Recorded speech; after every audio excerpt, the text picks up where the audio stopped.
සුබෝදස්ලක්ෂය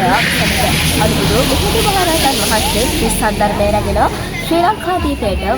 වැඩම කළ පසළොස්වක පොහොය දින ශ්‍රී සුමන දහම් පාසල විසින් පළමුවට සංවිධානය කරනු ලබන බෙලිබල් දවස්වල මේ අවස්ථාවේදී අප දහම් පාසල සිසුවියන් සහ ගුරු පාස්තුන් විසින් සංවිධානය කරනු ලබන අවස්ථාවයි මේ.